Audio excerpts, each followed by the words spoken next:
Welcome to another episode of DD on the Spot. As always, I'm your host, Ryan Johnson. Before I get to my guest, I'd like to remind everyone out there to like and subscribe down below. My guest today is D3. He is a alternative hip-hop artist. D3, nice to meet you. Nice to meet you, man. So why don't you tell us a little bit about what got you into music, kind of like what inspires you and what you're currently up to? As a child, my grandma listened to a lot of country music, actually, and that's originally what I started listening to. I don't know, even as a really little kid, like 6, 7 years old, I was already trying to write my own songs, and then I just the type of music I got into growing up ranged all over the place, from classic rock to emo to hip hop to old school punk, everything. And it's just always been a really, really big passion. It's always been something that's stuck throughout my whole life. Was there ever like a moment, like a specific song that like when you first heard you were like, oh my God, this is what I want to do for the rest of your life? Have you had that type of moment? I don't know. There's been a lot of albums. I know the first hip hop album I owned that really made me decide that that's what I wanted to do was Dr. Dre's 2001. And then through that is where I heard Eminem for the first time. And then I started listening to Eminem, and that broadened my horizons to Tupac and I was always like, as a kid, I was into a lot of like West Coast hip hop. Oh yeah. So you weren't really the Biggie kind of guy, or were you into that whole rivalry? I didn't get into Biggie until I was older. Yeah. But yeah, I mean, as a kid, being super influential by the music I listened to, I was definitely a West Coast fan. Yeah. So what was your first band or ever group that you formed, and how'd that come to be? I used to do acoustic because I was really around like 15, 16 years old. I got like really hardcore into like emo music. The Used, that was my all-time favorite band. It still to this day is my favorite band. Nice.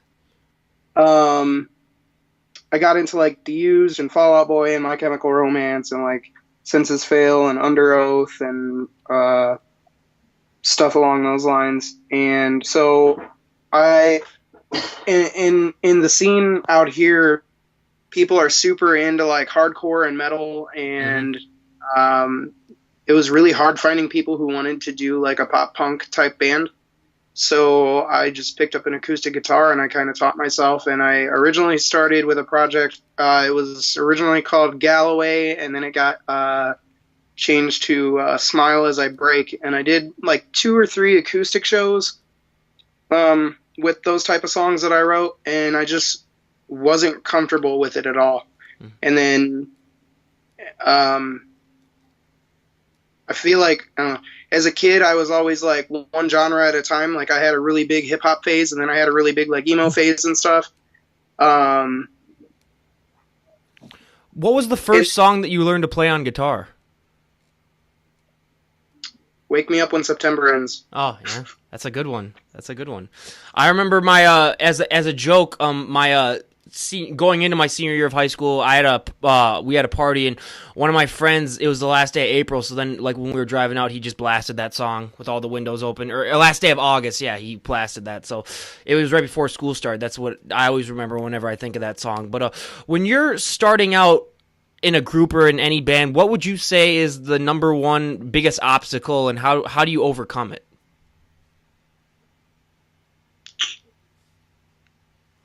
I don't know, I've never like actually had like a full on band. Like there was at one point, Smile As I Break was a 2-piece, like just 2 people, basically 2 acoustic guitars. But like as a hip hop artist, I have a dude, Casey, who goes on stage with me every time I perform. He's like my hype man, and he helps me out, on spots where I'm going to lose my breath and stuff like that. But because I'm still into rock, obviously, a lot. I'm very, very active within the local music scene in my area, Mhm. and I've watched these guys do it. And to me, I feel like I got it easy because I just go into the studio with my beats that I've purchased from whoever. Mhm. I hand the guy, the MP3 or the WAV file. He loads it into the program. I go in, I do my job, I'm done. Mhm. These guys sit there and like it's an effort. They have to find a time where everybody can all meet at the same spot at the same time. They have to find a way where that fits everybody's schedule. They gotta do multiple tracking of the same instruments, and then like that stuff's crazy to me. Like I don't even know if I would have the patience for all that. It'd be cool. Yeah. What would you say? Because we've always we haven't talked about hype mans yet on this show. Hype mans seem to be very underappreciated because people just think, oh, they just kind of go around and just kind of like just say random stuff to try to get like people into the music or whatever. But when it comes to being kind of like undervalued, what would you say is the most undervalued thing about a hype man? Dude, I've gotten to the point on stage before because I have some parts where because I like to switch up my flow a lot because and by that I mean like I can go from to going kind of slow and then speed it up really fast and then kind of bring it back down and then go at like a medium pace and like kind of go with the beat. And when you're performing live and you're doing that, it is so easy to run out of breath. Like I've had moments where I was so winded from doing certain parts in certain songs that I actually like had to turn my back to the crowd and like felt like I was about to like start puking almost, like I was like dry heaving because I was that much out of breath from like moving around and stuff. Casey took the time to go and learn basically every single one of my songs. And we've performed enough together now that he kind of knows, like, at the points where I'm going to need him to just say one or two words so I can take a second to pull the mic away, take a breath, and then go back at it. Mm-hmm. And that, I mean, without that, I mean, it's honestly like 10 times harder to be able to just go up there and speed rap without somebody helping you out. Yeah. So when you're performing live, one of the big things that we always talk about, I mention this every single show, is kind of like the high and the thrill that you get performing live, and the fans kind of going crazy and knowing that you did like a great job. How would you personally describe that high that you get when you're performing live? There is no place in the world that I would rather be than on a stage. And I've done shows for, I've opened up for lots of artists. I've opened up for Ritz, King Crooked, Bone Thugs and Harmony, Lil Bibby, Afro Man, Insane Clown Posse, Twisted, Upchurch the Redneck. Like I've opened up for a lot of different people. My favorite when we did Insane Clown Posse one time in Chicago, and I want to say it was either 1,500 or 2,000 people. Wow! And I'm not like a juggalo or anything, but I have a best friend in particular that is, and he's lived with me a few times, so he kind of like, I have so much respect just for their movement and for their hustle, like for the fact that they started, with absolutely nothing, like basically in mom's basement, and have built this empire. Like these dudes have fans, like die hard fans, and that's the best part about doing a juggalo show is they're so open to juggalos are very, very open to any type of music, and they just appreciate it for what it is, and they show a lot of love. A lot of that crowd was absolutely crazy, and they loved it. They loved every second of it. It was great. Especially coming as someone that also like writes their songs and writes a lot of the lyrics, how much more does that mean to you, knowing that, like, because people always talk about how the songs are kind of like their babies because like they wrote them, they've practiced them a lot. How much extra does that mean to you, being the guy that also writes down a lot of the material? I get pretty personal in a lot of my songs. Music's always literally been my therapy. I use it as a way to vent the things that I couldn't otherwise put into words in like a conversation with another human being. I got a lot of deep songs. There's the newest tape that I just put out. It's called NH2. There's a song on there called Rainbow. That one talks about a, a miscarriage. Mm-hmm. Actually, it talks about 2 different miscarriages Wow. that that I went through with someone else, and then I took Weezer's "Say It Ain't So" and I made a Mm-hmm. remix of it. Basically, kept their vocals for the hooks and for the drowning in the flood part at the end. But Mm-hmm. when I heard the hook, "Say It Ain't So," your love is or your drug is a heartbreaker. Like when I heard that, it made me want to write a song about addiction, so I turned that into a song about, so it's like an actual story from start to finish. The song is a story about this fictional character that I created, and basically like having friends that have battled with addiction. I took bits and pieces of all their stories and kind of like formulated this. It's all of it. It to me is like writing. It's a way to connect with someone else, I guess. How important to you is storytelling when it comes to music? Because one of the things that we also talk about here too is how storytelling has kind of been like a lost art when it comes to music. Now it's mainly just about like making money and just making the cheapest thing possible and getting the most views or whatever. But I mean, we always talked about back in like the 80s and 90s and 70s, like a lot of stories were into the music. Like you really got kind of like, you also kind of got like life lessons too out of some stories. How important is that to you when writing down music? Um, I absolutely love, and I feel like that's one thing I've always tried to get better at as an artist is be a storyteller.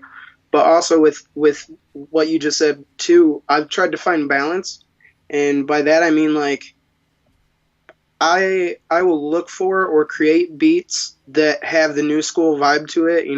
The heavy 808s and the simple backgrounds and stuff like that. Like the stuff that I will purposely look for beats that are like modern day hip hop, like radio beats, but then I'll still put something heartfelt with a story to it lyrically over it.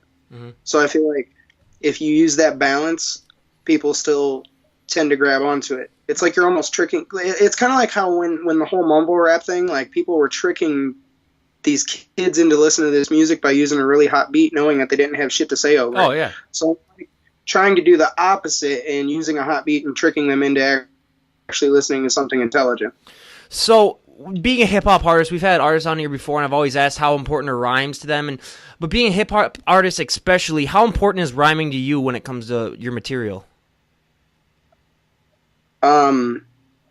It's very important. This is going to sound stereotypical as all get up because I'm white and I rap, but Eminem, Eminem, most definitely one of the things, because as a kid, once I got into hip hop, I became, I guess I would call a student of hip hop. I literally would sit for hours and hours and hours and hours and watch every interview, every concert, every behind the scenes footage, anything I could find on every hip hop artist I could get my hands on. And I just like all day, every day. Like if I wasn't in school, I was in front of a computer learning. And that's one of the best things I learned from Eminem is the fact that you can literally rhyme anything with anything depending on how you pronounce it. Mm-hmm. And if you think more about the syllables rather than the words themselves. And I love that because that makes writing hip hop and especially the storytelling aspect, that makes that like it opens up your mind a lot when you think about it that way. Yeah. When you're writing these personal stuff, like you talking about like the miscarriages and stuff like that, do you ever have doubts about putting that in, or is it one of those things where you kind of use it kind of like as your therapy where you're like, no, I kind of need to get this off my chest? Is there any like doubt in you when you're writing some of those more personal lyrics? When I write them, no, not at all. I kind of write whatever like comes to my brain like it immediately, and I'll just put it down and I don't think about it at all until I actually record it, and then I listen to it and like when I hear myself, sometimes I stop and I go like, I don't know if I want to actually like put this out to people or not. And there's been a couple of songs where I've had to think about whether I wanted to actually put a song out or not. But I always have. I've always put them out because in the end, I feel like you don't get anywhere with a dream without sacrifices and risks. Mm-hmm. So, I mean, Yeah. You know, Absolutely. right now I'm comfortable enough with kind of putting anything out there just to see what happens with it. Yeah. What are some of the reactions that you've had to some of your more controversial songs and lyrics? Have they been mainly positive, or how in your opinion, like how's the reception been? Um, the hold on one second. The song that started getting me recognized the most was called Anniversary, and it was a song that was written about my son's mother, who I was with for 7 years, and it's the opposite of a love song. It's very is it cool if I cuss on here? Or? Oh yeah, you can do whatever the hell you want. Yeah. I've stopped myself a couple of times. Yeah, I know. I heard. I was about to say, but I was like, oh, we'll wait. Well, he'll find out. Yeah. No, the line that got everybody in that song is in the towards the end of the first verse. I literally scream, "I hope he licks your pussy and he tastes my fucking ball sweat." And every time I perform that, if there's anyone in the crowd that's ever heard me before, you will hear them scream it, and it's great. Oh yeah, I bet the ladies really love that line at the show. I'm surprised I haven't been picketed yet. When you're performing, we always ask this, and no one's ever said yes. We've had one that a little one broke, but have fights ever broken out at any of your shows? At any of my shows, no. Okay, yeah, we've had one where it's like, yeah, it was the show right in front of us. We were headlining, but I was like, oh well, you never know. But how have you find? Is there moshing that when you perform, or what is the general audience response when you're performing? I try to get really involved with the crowd. I like to. I've never seen moshing. I've seen. We like to do a lot of crazy stuff. We like to bring like 12 cans of silly string on stage and spray the crowd with them, and we like to get confetti poppers. And then one time before I performed that song Anniversary, I actually wrote "slut" really big across a blow-up doll and told the crowd that I wasn't going to perform that song because my baby mama was actually there to support me, and I didn't want to be disrespectful. And then I asked them to bring her on stage, and I brought that blow-up doll out and threw it in the crowd. So there's actually pictures of me performing in a blow-up doll bouncing around in the background. We take condoms and we put stickers with links to my music on it, and we throw those out in the crowd. Same with blunt wraps. That's awesome. We do. That's promotion at its finest right there. Yeah, I don't like being just on the stage. I like jumping into the crowd. I did a remix of Lucas Graham's 7 Years, and I love in that one because that's a really deep song. In that one, I really like going into the middle of the crowd, and I'll have them form a circle around me. And we usually have like balloons and stuff like that going around too, and beach balls. So we'll have I'll have like a circle around me, and then as the song intensifies, kind of get everybody to jump with me in the middle of it. I love doing that. So, what do you have like any pre-show traditions or rituals that you do before each show, or do you just kind of wing it? I like to. I always just try to kind of like psych myself up like mentally. I'll sit there and like do jumping jacks and like jump up and down off the side of the stage, just kind of get my blood flowing a little bit, and then I like to I don't know. I almost have to get myself in like a spiritual realm because I when I get on stage, I literally pour my heart out. Like I've literally like broken down in tears on stage during certain songs and stuff because that is my time to take all those emotions that I put down in paper and bring them to life to suck the audience into it. So I kind of literally rip my heart out of my chest and hand it to the crowd every time I perform because I want them to feel the emotion that I was trying to get across in those songs.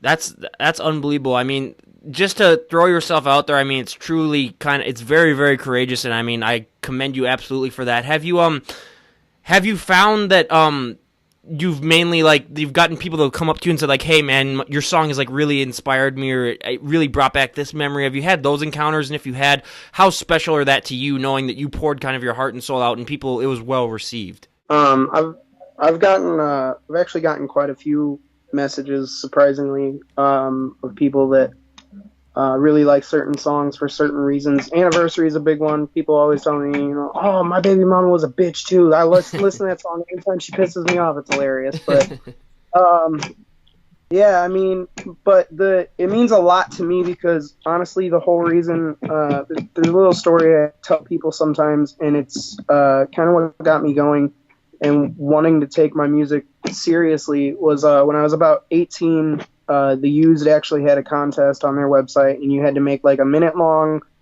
video advertising whatever one of their upcoming tour dates you wanted to go to, and they were on tour with Atreyu and Drive A, Mm-hmm. and so just out of boredom and I guess high hopes, I made this video and I won it. So I got free Wow. tickets to go to the Used in Atreyu in DeKalb, Illinois, and that was the first time I had ever been to a show where I was actually like seeing one of my idols on stage, and life was kind of shit at that point, and I had a lot going on, and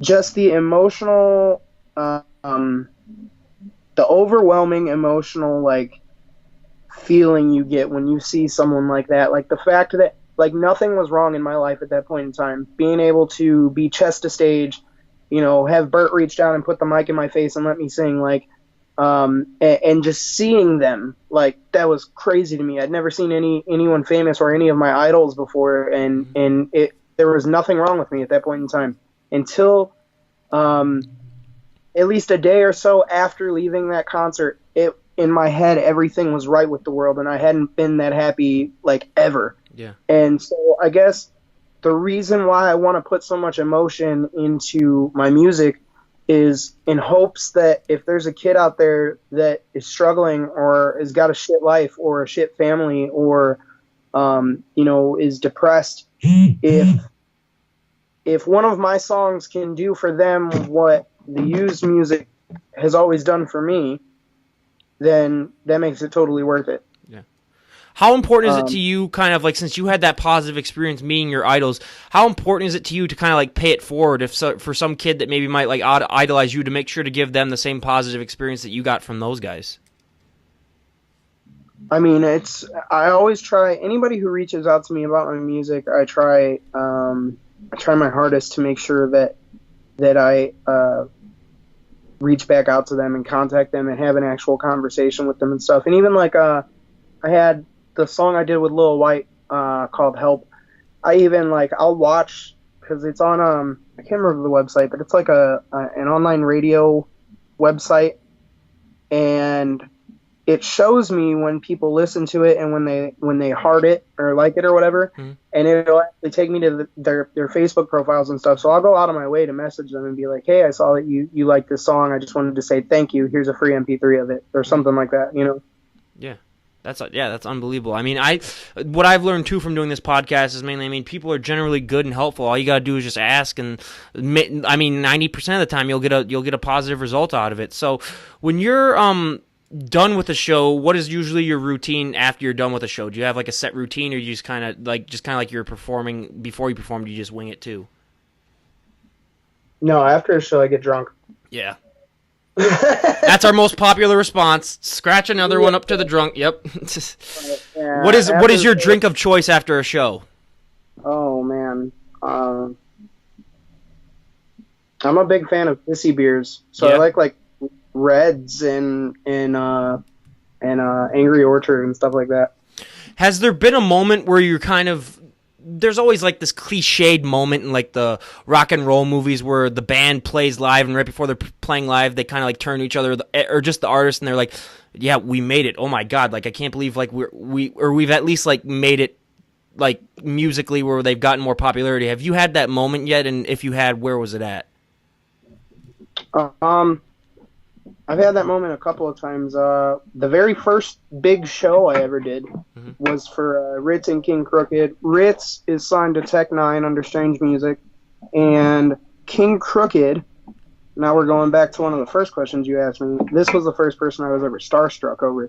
King Crooked was signed to Death Row Records at the age of 13, I believe. Wow. So King Crooked is signed, or I believe, I'm not positive on this, but I believe King Crooked was signed to Death Row Records at the age of 13. I know he's worked with Tupac, he's worked with Suge Knight, he's worked with Dr. Dre. He's currently signed to Shady Records. That's So awesome. basically, everyone I grew up Yeah. around, this man has lived it. And that was the very first big show I ever did. And right before I got on stage, like there was at least like 50 people in the crowd going D3, D3, D3, and like literally I just stopped and I looked like towards the crowd confused, like and trying to listen to see if I was really hearing what I was hearing. And my buddy just hit me on the shoulder and he goes, "Dude, that they're screaming for you." And like That's that just blew my unbelievable. mind. And then afterwards we left and we went to a Denny's and look, King Crooked and his whole crew was sitting right there at the Denny's. And he got up and he shook my hand and his little brother was with him and he looked up at me and he goes, "Hey, this was the dude I was telling you about that performed tonight. This dude killed it. He did the best, blah blah blah blah blah." Yeah, so he just came up to me and he shook my hand and he goes, "Look, man," he goes, if one of my guys are gonna give you a cosign, he said, "don't ever quit doing what you're doing." And he said, "'Cause we don't gas people up." And I didn't know what to say at all. I just froze. I was like, "Yeah, will you take a picture with me?" Like, So, what would you say is the least amount of effort that you've ever had to put into a song? Have you ever had a song where it just pops in your head and you're just like, "Oh my god, I'll just write the whole thing down"? Has that ever happened to you?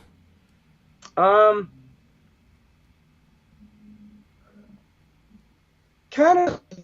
Yeah, I mean, some songs come along faster than others. Some songs will sit in my notepad for weeks or months before I decide to even finish them. And then one in particular that comes to mind when you say that was a song that's on the new tape NH2. It's called "Fuck the Bitch," and there was an old YouTube video of this little kid pounding on a desk and singing this song. It's like, "So fuck the bitch, I don't need this shit. I want to live life to the fullest and I have no regrets."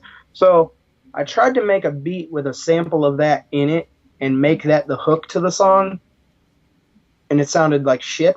So I didn't do it, but I basically made my own version of the hook and just named it "Fuck the Bitch 2018" and kind of like updated the song. And I was sitting at work one day and the idea just came to me, and I had to keep saying the first verse over and over and over and over again in my head until I got out of work and I could get to my phone and write it down really quick.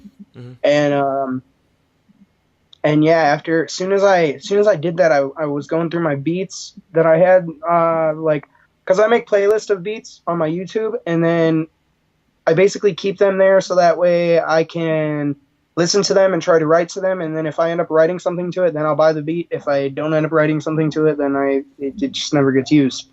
But so I was going through my list and I immediately found a beat that just fit the whole thing, and I threw in that like my version of the "Fuck the Bitch" hook to it, and I loved it.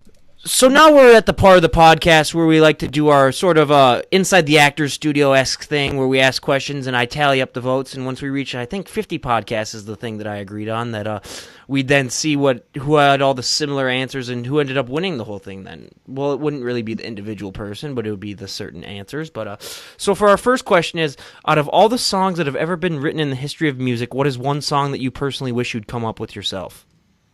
Ooh.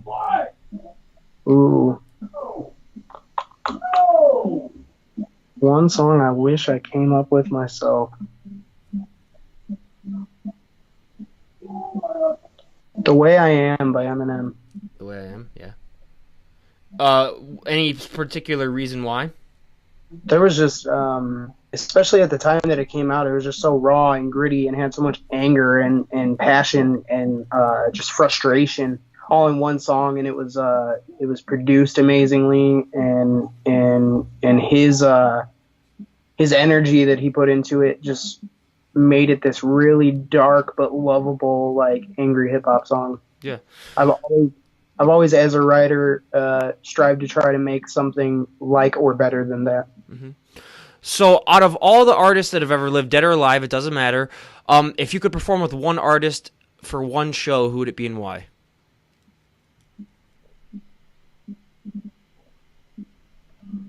Tupac. Tupac? Yep. That is I just feel like Tupac. he's got a lot of. I feel like he would have been a good dude to have a conversation with, where he would have taught me something. Oh yeah, he definitely seemed like he was all about that. Like he knew most of the issues of the day, and he knew kind of not solutions, but he had very great insight into it. So yeah, I definitely think if you were to talk to him about anything, he would be a hell of a person to talk to. So Absolutely. Any venue on the planet that you could play at, where would it be and why? Oh, any venue.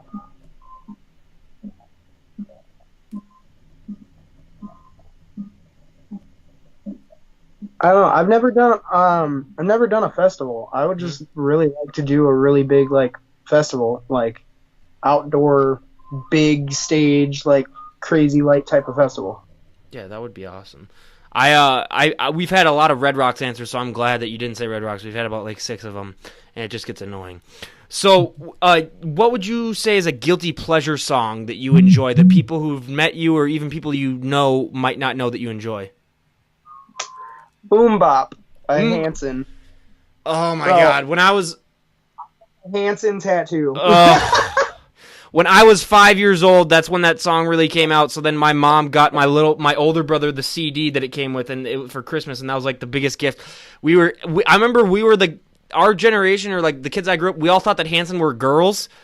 When we were like really, really young, we're like, dude, those aren't guys, those are girls. So then and then as soon as we're like, oh crap, they actually are guys. Like I remember there was always that urban legend that like they were all girls or something like that. Like there was that thing that would like go around. So like kids would always talk about. They'd be like, yeah, you guys know that Hanson, they're really all girls, right? And then we're like, yeah. And then half the people would be like, no, they're boys. So then yeah, that was the whole big thing back then. But yeah, that was people forget, or people that aren't as old as we are really tend to forget just how big that song was when it came out. That was absolutely huge.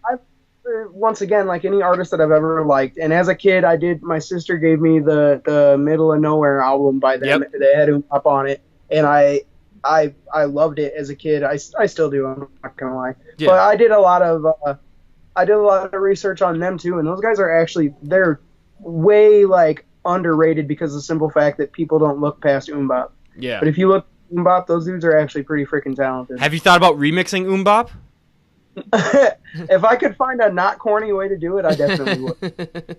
Hey, you could have done the anniversary thing mixed with MMMBop. Hey, it would be cheery. People wouldn't know. So I mean, yeah, that could work. So now our next question: guilty pleasure genre that you enjoy. Pop. Yep. I love my favorite. I don't know if you call him pop or I would think you would call him pop. Ed Sheeran. I love Ed Sheeran. Oh yeah. He's got some good tunes. I still gotta say we haven't topped the winner for guilty pleasure song. That was "I Want It That Way" by Backstreet Boys. Some metal guy said that. Actually, if you go on my Instagram right now, there's a video of me playing "I Want It That Way" on an acoustic guitar. And well, here's the thing: I recorded a podcast last night, and I told the guy that, and he's like, believe it or not, like I couldn't get that song out of my head today. Like it's so catchy or whatever. And I was like, I know it's very, very catchy. And then for guilty pleasure genre, we had a guy that liked K-pop, so that takes the cake.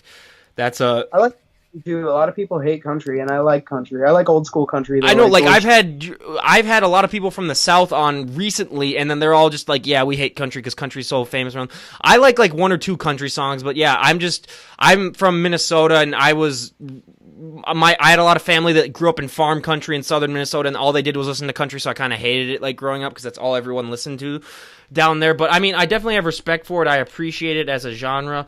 And right. So what would be the number one thing of advice that you would give to someone who's aspiring to be a musician? Make lots of sacrifices. Pull yourself out of your comfort zone as much as humanly possible, and never be afraid to take a risk. If you could if you could talk to your younger self, like let's say 5 or 10 years in the past, what would be the number one bit of advice that you would give him musically?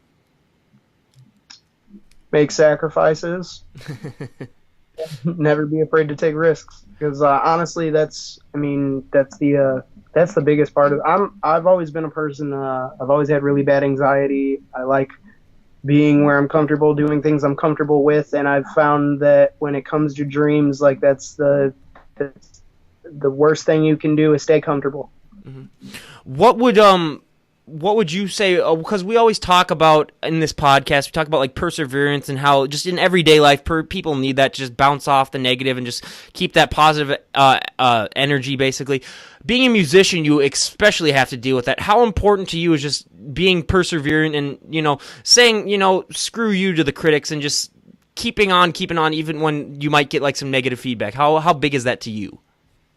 Oh man, I haven't had a whole lot of people give me negative feedback on my music. I know I did my most recent like biggest show that I did was Upchurch the Redneck, and Upchurch the Redneck is an interesting artist because he does hip hop, but it's heavily country influenced. Mm-hmm. I was expecting to be performing in front of a crowd that was mixed hip hop and country, and it was most definitely predominantly country. Mm-hmm. And that was the first time I actually came close to I wouldn't say being booed off the stage, but there was definitely there was people booing. There was people who did not want me to be on that stage, and they were pissed. And I fought for it. I just kind of I just kept trying to find ways that I could connect with them, and then at the end I kind of won them over a little bit because right before I walked off stage I said, who's ready for Upchurch the Redneck? Whole crowd goes off. I went, who's the real rednecks in this motherfucker? And, a bunch of people went off, and then I said, all right, if you're a real redneck, help me finish this. And I went, blame it all on my roots, and got the whole crowd singing along with Friends in Low Places. That's great. But, you gotta be flexible. You gotta be able to mold yourself to whatever opportunity you're given, I guess, in some way, shape, or form. So how did you come up with your stage name? Was it just something that popped into your head, or is there a story behind it? How did that occur? Well, I was telling you how I like to switch up my style a lot, mm-hmm. and I even do it sometimes in the middle of like the same song. Yeah. One of my friends I used to freestyle with back in the day, we would go to parties and get drunk and smoke and whatnot, and we would throw on whatever the hottest CD was around that time. One of the biggest ones at that time was the Carter 3 by Lil Wayne. Mm-hmm. And we would just throw it on and we would freestyle back and forth to each other. And we were drunk one night and he just looks at me and goes, man, I'm not freestyling with you anymore. I'm going to start calling you D3 because my name is Dan. Yeah. And I was like, D3. He's like, I swear to God, it's like sometimes I don't even know how to counteract with you because it's like I got 3 different people coming at me at the same time. And it just stuck. That's a great story. So where can people find your music? Do you have it on, you said before that you have a YouTube channel. Do you have it on Spotify, iTunes? And I know you have a Facebook page, and I'll link all those things down below, but where can they find your music? Facebook.com/D to the third. Spotify, if you search Spotify, iTunes, Google Play, and a couple other platforms. I have the song I did with Lil White and one of my good friends from a band they're a pop punk band called Spineless Heartless. They are so good. I can't stress how good this band is. The singer of that band was on that song with Lil White too. That song's on there. So if you search D3 Help or Lil White Help or Josh Andrews Help or whatever on any of those search engines, you'll find that song. YouTube's got a long, obnoxious name to it, but it's basically if you type in D3 with an exclamation point, you'll find a lot of my music. Yeah. What would you say is the destination that you want to kind of be at in the next year? What would you say is your goal over the next 12 months musically? I've got a EP that I'm about probably like 90% of the way done writing. Mm-hmm. I want to get that recorded, and I just want to.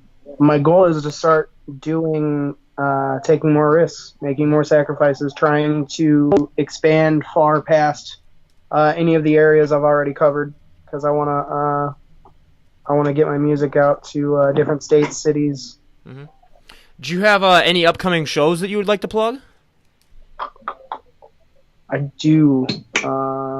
I don't have that information on me right now, though, but I'll leave it for you to add to it. Absolutely, yeah. Just let me know. I mean, I love promoting shows, and if you have, when your EP gets released or when you record it, definitely let me know. I love to promote the artists that we have on here, and I mean, I personally think that you being able to willing to sacrifice all that, you are definitely going to, I think, find some way to break through. Because with your attitude, I can tell. I mean, you a lot of people that we have on some so far, a lot, I'd say about like a few of them have had that energy where you're just like, I don't know if they really have what it takes to make it. But you're one of those people where I just look at him and I say, he's definitely got it. I mean, we wish you nothing but the best of luck on here, and you're more than welcome to come on the podcast anytime you want to promote anything, whether it's a tour, whether it's a new album, whether it's whatever. We'd be more than happy. And I mean, Dan, it's been great to have you on. And would you? Is there anything else that you'd like to plug before we go away here? No, man, that's it. I'm super grateful. Thank you. Oh my God, yeah, the pleasure is all ours. But as always, this is DD on the spot, and for Dan, I will leave all the links to his stuff down below. You can follow him on all the things that we talked about before, and really, really recommend that you give this guy a listen. And this is DD on the spot signing out. Have a great night, everyone.